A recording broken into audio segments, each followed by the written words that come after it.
Students, we are going to start with chapter 5 which is data structure. तो सबसे पहले हम लोग जानते हैं कि डाटा स्ट्रक्चर क्या होता है. तो डाटा स्ट्रक्चर जो है it is the way of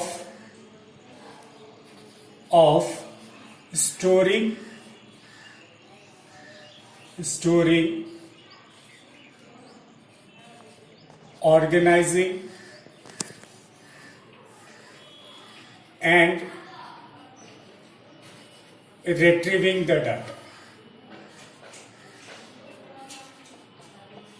इसका मतलब ये होता है कि हम ऑर्गेनाइज्ड फॉर्म में जब भी डाटा को कंप्यूटर में स्टोर करते हैं और जब जरूरत पड़े उसको रिट्रीव करते हैं, यानी कि डाटा हम इस्तेमाल करते हैं, तो ये डाटा स्ट्रक्चर करता है, ये कहलाता है. It is a linked data to one another. एक डाटा दूसरे डाटा से लिंक्ड है through address.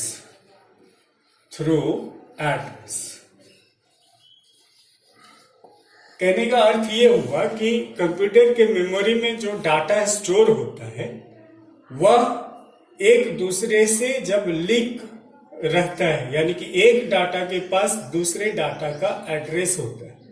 It is stored in sequential form.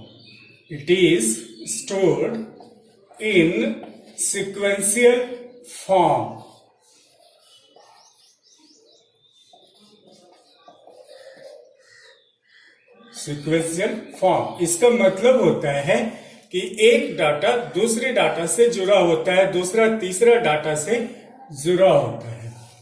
तो एक डाटा के पास दूसरे डाटा का एड्रेस होता है, दूसरे डाटा के पास तीसरे डाटा का एड्रेस होता है. ये एक दूसरे से लिंक्ड होता है. तो मैं ये बताना चाहता हूं, जैसे स्टूडेंट्स आपने पाइथन में लिस्ट के बारे में पढ़ा, तो ये जो लिस्ट है वो लीनियर डाटा स्ट्रक्चर का ही पार्ट है. It help you to store the data in linked form in data structure. तो आपको तो मालूम है list it is a variable which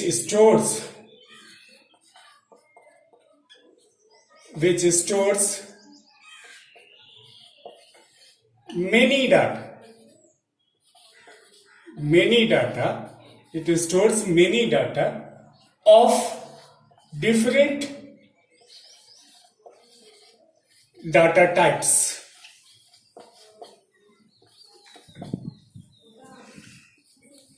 Many data of different data types. We can increase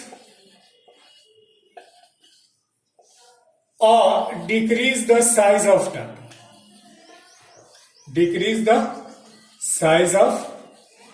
data. So through list we can implement data structure. Two types of data structure is there. Two types of data structure.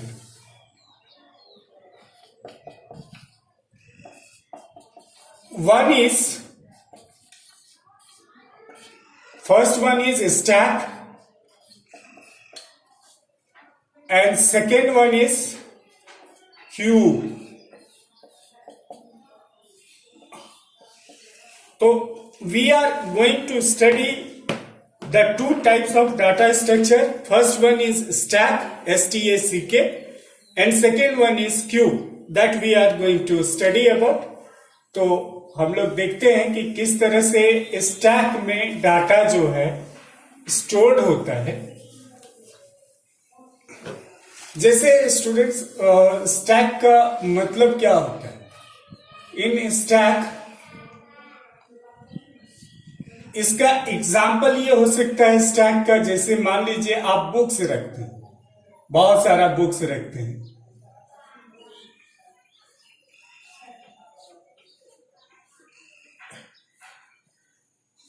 आप देख रहे हैं कि ये है pile of books, pile of books. उसी तरह जैसे मान लीजिए अब कॉइन्स रखा गया, कॉइन्स एक दूसरे पर कॉइन्स रखा गया है, ये जो है आपको ग्रुप ऑफ कॉइन्स कह सकते हैं। कॉइन्स एक दूसरे पर रखा हुआ है, तो ये जो बुक जो सबसे नीचे है ना, ये जो पाइल ऑफ बुक्स है, यही एग्जाम्पल है स्टैक का। स्टैक इसी तरह से दिखता है। तो यहां तो बुक का हम लोग एग्जाम्पल लिए हैं। तो in the similar form data is also stored one over the another. एक बुक दूसरे बुक पर रखा हुआ है, दूसरा के ऊपर तीसरा बुक रखा हुआ है, तीसरे के ऊपर चौथा, चौथा के ऊपर पांचवा, यानी कि ये पहला बुक है, ये दूसरा बुक है, ये तीसरा बुक है, चौथा बुक है, पांचवा बुक है, और ये टॉप लेवल कहलाते हैं। This is called top level. और कभी भी नया book, whenever new book has to be kept, whenever new book to be added to be added, it must be done from top level। यानी कि नया book जब भी हमको रखना है, सपोज करिए हमको ये बुक रखना है, तो ये जो छठा बुक जो हमने रखा है वो टॉप लेवल पर ही रखना है। अब टॉप लेवल में छठा बुक का एड्रेस होता है। इसी तरह से जब आपको बुक हटाना है, to remove book, we do from top level, we follow LIFO principle,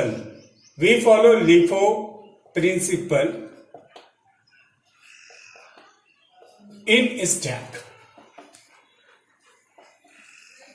which mean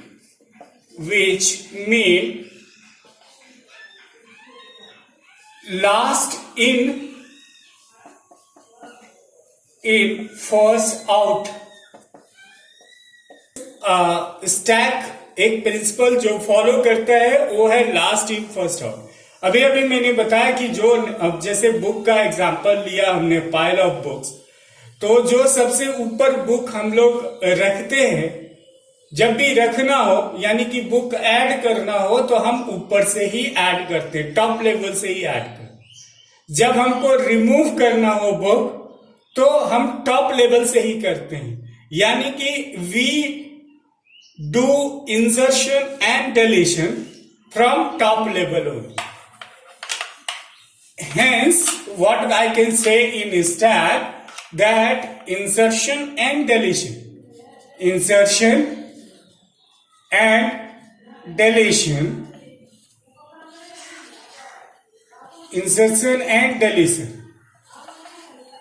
take place, deletion take place from top level only। Is that clear? मतलब ऊपर से ही आप स्टैक में डाटा डाल सकते हो, स्टैक में डाटा निकाल सकते हो। तो you see here what happens in this. Let us understand the stack principle through program. हम लोग एक प्रोग्राम लिखते हैं, किस तरह से स्टैक में डाटा को यूज करते हैं। तो ये देखिए कैसे हम लोग इस्तेमाल करेंगे। पहला है कि आप एक लिस्ट बनाइए। फॉर एग्जाम्पल हम लोग एक लिस्ट बनाते हैं, एम्प्लॉय इक्वल टू, ये लिस्ट है, एम्प्टी लिस्ट है। उसके बाद हम लोग क्या करते हैं, एक वेरिएबल लेते हैं, C equal to single quotes में y। ठीक, उसके बाद लेते हैं y C equal to y, और हम क्या करते हैं, यहां लिखते हैं प्रिंट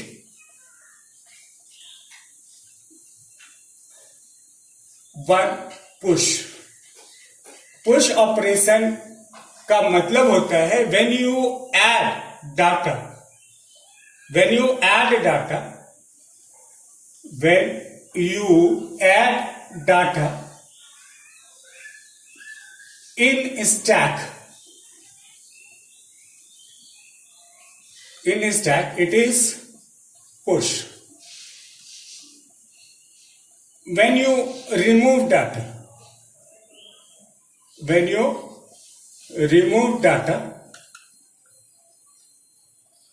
it is pop.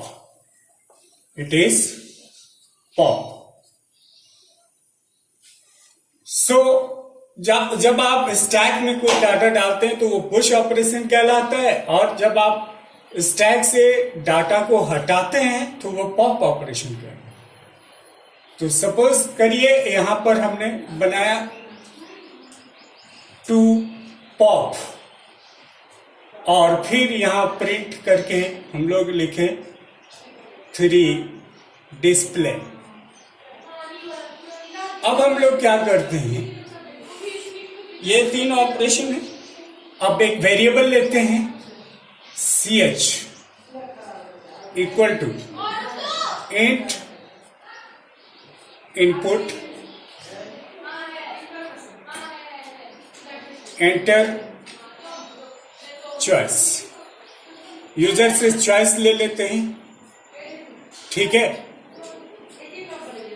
और जैसे ही चॉइस मिला तो अब हम क्या करते हैं, इफ ch इक्वल टू 1, अगर 1 है तो क्या करना है, अगर चॉइस 1 है तो आपको डाटा उसमें इंसर्ट करना है।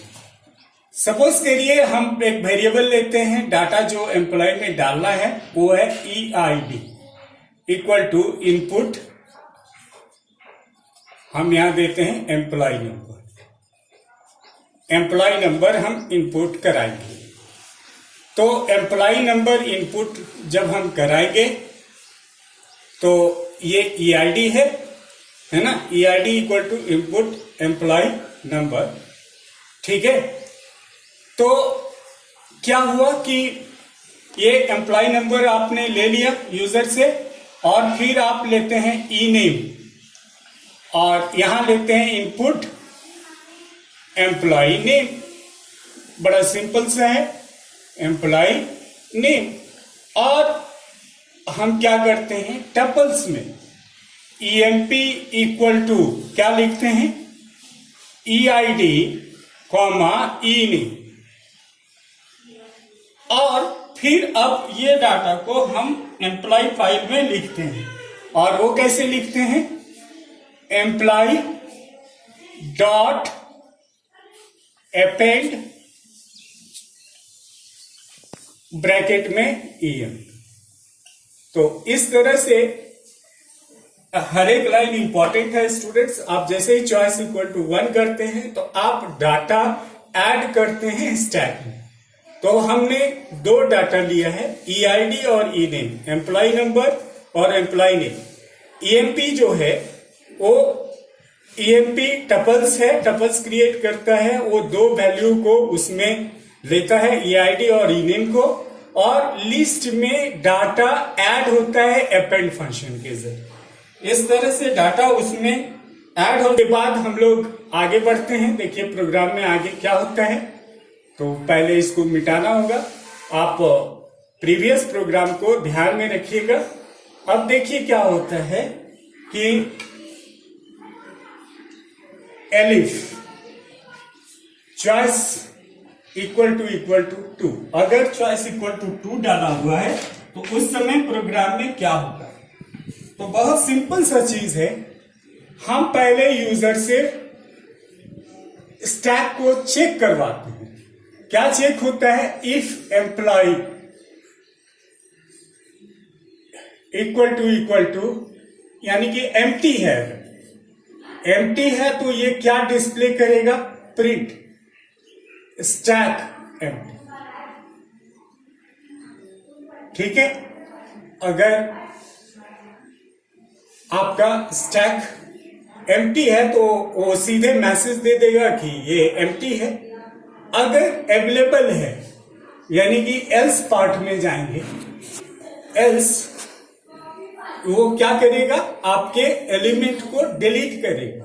वो कैसे, EID comma ENAME equal to employ dot pop. ये पॉप फंक्शन जो है वो क्या करेगा, ये पॉप फंक्शन एम्प्लॉय के लिस्ट में जो पहला डाटा है उसको वो डिलीट कर देगा। यही तरीका है इसमें करने का, it will delete the first data और फाइनली ये एक मैसेज प्रिंट करेगा। क्या ये मैसेज ऑप्शनल है, आप दे भी सकते हो, है ना, एम्प्लॉय डाटा डिलीटेड, ये मैसेज आ जाए। ठीक है, तो इसमें क्या हुआ कि इफ एम्प्लॉय इक्वल टू ये तो प्रिंट स्टैक एम्प्टी, अगर मतलब खाली है स्टैक तो, अगर खाली नहीं है तो वो क्या होगा, वह जो डाटा है उसको डिलीट कर देगा। तो इस तरह से काम हो रहा है इसमें। और फिर अगर एलिफ चॉइस इक्वल टू 3 है तब क्या होगा, उस स्थिति में आपको क्या करना है, सबसे पहले आपको लेंथ निकालना, I इक्वल टू लेंथ, यहां लिखेंगे एम्प्लॉय, बस सिंपल सा I equal to length employ कर देना है। तो उससे क्या होगा, वो लिस्ट का लेंथ हमको पता चल जाएगा। और उसके बाद हम लिखेंगे while I greater than 0। तो इससे क्या होगा, while I greater than 0। अब हम क्या करेंगे, जैसे ही I greater than 0 हुआ तो हम यहां पर लिखेंगे प्रिंट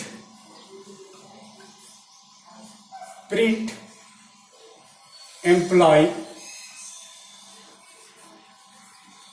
I-1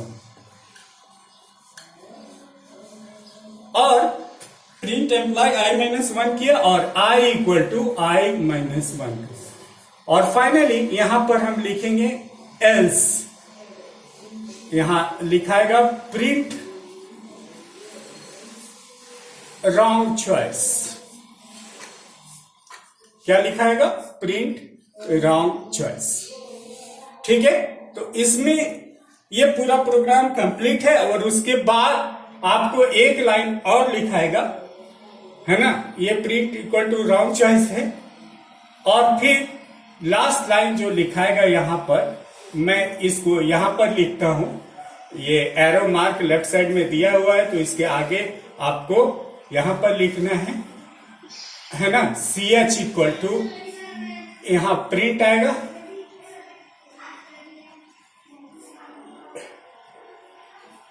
या सिंपली आप इंट लिखिए, इंट इनपुट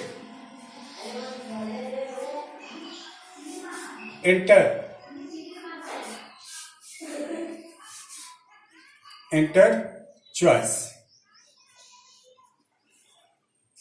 तो जो चॉइस दिया जाएगा वो उसको यूज किया जाएगा, यानी कि फिर से प्रोग्राम रिपीट हो सकता है। अगर आपका चॉइस यस होगा यानी कि Y प्रेस करेंगे तो वह फिर से प्रोग्राम में एग्जीक्यूट होगा। ध्यान देने वाली बात यह है कि इसमें स्टैक का प्रिंसिपल कैसे इंप्लीमेंट होता है, वो आपको CH इक्वल टू 3 यानी कि जब आप डिस्प्ले कराते हैं डाटा को तो वहां पता चलता है। सबसे पहले हमने क्या किया, उसका लेंथ निकाला लिस्ट में अगर 5 डाटा है तो आई में वैल्यू आ गया 5, और उसके बाद हम लिख रहे हैं वाई 5 ग्रेटर देन 0।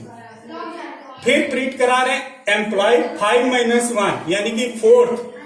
आपको तो मालूम है कि डाटा जहां से स्टार्ट होता है लिस्ट में वो 0 पोजीशन होता है, तो 4 पोजीशन जो है 5th डाटा के लिए, तो 5th डाटा डिस्प्ले किया और आई का वैल्यू कम हो गया यानी कि 5 - 1 यानी कि 4, और फिर वाइल में जाएगा 4 ग्रेटर देन 0, तो फिर वो नेक्स्ट डाटा को प्रिंट करेगा। तो वो टॉप से पहला डाटा जो टॉप में है उसको दिखाता है, फिर उसके नीचे वाले डाटा को, फिर उसके नीचे डाटा, और जो सबसे लास्ट में इंसर्ट हुआ वो सबसे नीचे आएगा डाटा।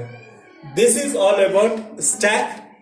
तो students, I hope you have understood the concept of stack. It was a very simple concept that key in a stack we store the data in the form of piles. As you have seen, ki pile of books are there, so there will be piles of data. Always the insertion and deletion will take place from the top end. But in Q we have bit different approach. Q follows the different principle, and it is also a linear data. Q is also a linear data structure.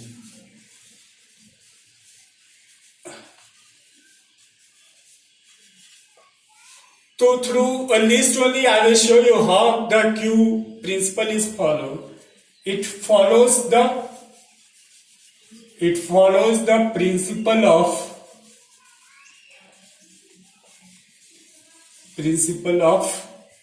FIFO, FIFO, which means first in, first out.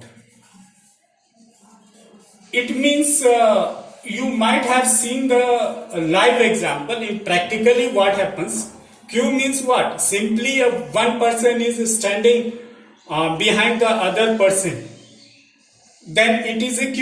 For example, at live example you can say, for our live example of Q you can find it at, say, at free counter. Okay, free counter, people standing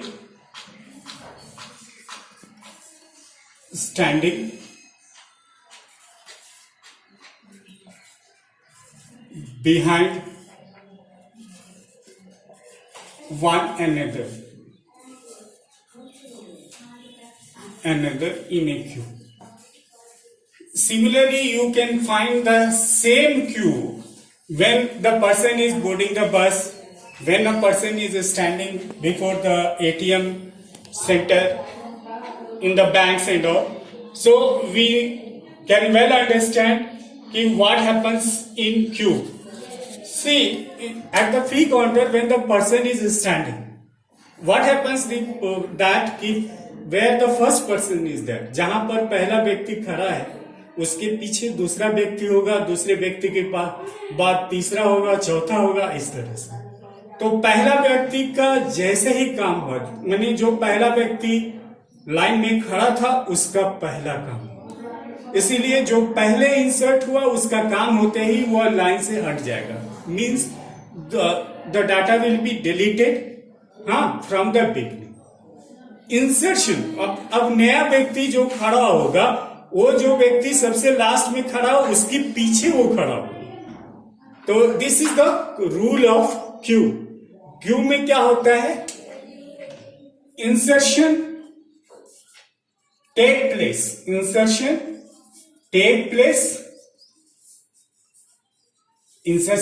place from rear end. Rear मतलब होता है rear end मतलब पीछे, है ना।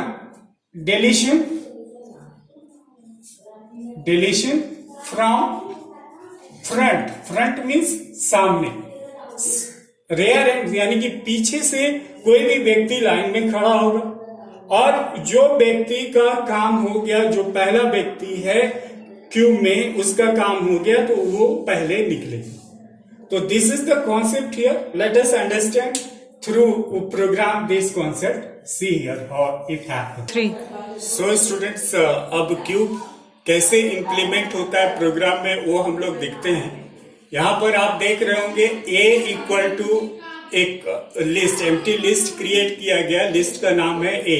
आपको तो पता है कि we can store multiple value in the list. एक और वेरिएबल लिया गया है जिसका काम है c इक्वल टू वाई, यानी कि c में जब तक वैल्यू y रहेगा तब तक प्रोग्राम आपका एग्जीक्यूट होता रहेगा। तो आपका लूप स्टार्ट हुआ y c equal to y, तो उसमें वो क्या करेगा, प्रिंट इंसर्ट लिखा हुआ आएगा आपका स्क्रीन पे, डिलीट और डिस्प्ले। उसके बाद चॉइस आएगा, choice equal to int input enter choice. अगर अगला चॉइस 1 दिया तो वो यूजर से नंबर लेगा।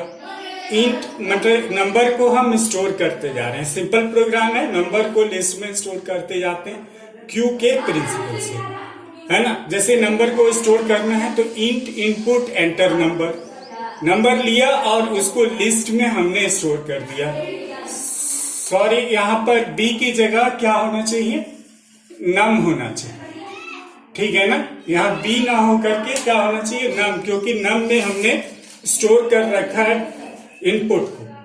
तो बड़ा सिंपल सा चीज है, आपको जब भी डाटा क्यू में डालना है तो इनपुट कराइए और उसको अपेंड फंक्शन से लिस्ट में डाल दीजिए। दूसरा, अगर चॉइस होता है ट्रू, यानी कि आपको डाटा क्यू से डिलीट करना है, हटाना है क्यू से डाटा को, तो आप पहले चेक करेंगे कि if A equal to empty queue है तो वो मैसेज दे देगा प्रिंट क्यू एम्प्टी, यानी कि क्यू एम्प्टी आपको डिस्प्ले। अगर डाटा है तो पहला डाटा, आपको मालूम है कि जो पहला डाटा है होता है वो उसका पोजीशन 0 होता है, तो दैट डाटा यानी कि फर्स्ट डाटा को डिलीट करें। और कभी भी नया डाटा डाला जाता है वो क्यू के अंत में लगता है, यानी कि आप पहला डाटा डाले, दूसरा डाटा डाल रहे हैं तो पहला डाटा के बाद दूसरा डाटा जुड़ता है। लेकिन जब आपको डिलीट करना हो तो जो सबसे पहले डाटा है उसको हम हटाते हैं। तो यानी कि क्यू में आपको रेयर एंड से इंसर्शन होता है और क्यू में बिगिनिंग यानी कि फ्रंट एंड से डिलीशन होता है। अगर आपको डिस्प्ले कराना है डाटा को, चॉइस इक्वल टू आप 3 दे रखा है, तो मैंने 2 वेरिएबल लिया, जे इक्वल टू 0, जे का वैल्यू 0 कर लिया, और आई इक्वल टू लेन ए किया है। हम लोग लेंथ फंक्शन से क्यू जो लिस्ट है उसका लेंथ निकालते हैं। लेंथ निकालेंगे, सपोज करिए आपने क्यू में 5 डाटा डाल रखा है तो आई का वैल्यू आएगा 5। हम जे का स्टार्टिंग वैल्यू है 0 लेस देन 5, ये कंडीशन ट्रू होगा तो ये प्रिंट करेगा, प्रिंट ए ऑफ जे होना, print A of J, and यहां होगा J equal to J plus 1। ये ध्यान में रखिएगा क्योंकि जे का वैल्यू बढ़ाते जाना है तब तक जब तक कि जे का वैल्यू 5 ना हो जाए। तो 5 लेस देन 5 नहीं होगा तो वो बाहर आ जाएगा, आपका जितना भी डाटा है उसको डिस्प्ले करा करके वो बाहर आ। फिर अगर ये 3 चॉइस में से आपने कोई चॉइस नहीं दिया तो वहां पर डिस्प्ले होगा प्रिंट रॉन्ग चॉइस, यानी कि वो प्रिंट करेगा रॉन्ग चॉइस और फिर ऑप्शन मांगेगा विश टू कंटिन्यू। इसका मतलब यह हुआ कि जब तक आप सी का वैल्यू वाई रखेंगे तब तक आपका प्रोग्राम चलता रहेगा। जैसे ही आप सी का वैल्यू कोई अन्य कैरेक्टर देंगे, दूसरा कोई की आप प्रेस करेंगे वाई के अलावा, तो वो क्या हो जाएगा, वो प्रोग्राम से बाहर आ जाएगा। तो यहां समझने वाली बात यह है कि जब आप प्रोग्राम को डिस्प्ले कराते हैं तो जो सबसे पहले लगा हुआ है डाटा फर्स्ट में जो डाटा है उसको पहले प्रिंट कराते हैं, क्योंकि आप देख रहे हैं कि जे का वैल्यू 0 है तो प्रिंट ए ऑफ 0, यानी कि पहला डाटा प्रिंट होगा। फिर जे का वैल्यू बढ़ गया तो फिर यानी कि जे का वैल्यू हो गया 1 तो ए ऑफ 1 प्रिंट होगा, यानी कि सेकंड पोजीशन में जो डाटा है वो प्रिंट होगा। तो जैसे नॉर्मली आप प्रिंट करते हो, है ना, पहला data, second data, third data ऐसे प्रिंट होगा। लेकिन ध्यान रखिए, जब आप नया डाटा जोड़ते हैं क्यू में, वो रेयर एंड से होता है, यानी कि सबसे लास्ट डाटा जहां था उसके बाद ही नया डाटा ज्वाइन करता है। और जब आपको डिलीट करना होता है तो जो पहला डाटा क्यू में है वही डिलीट पहले होगा। This is all about Q. Thank you.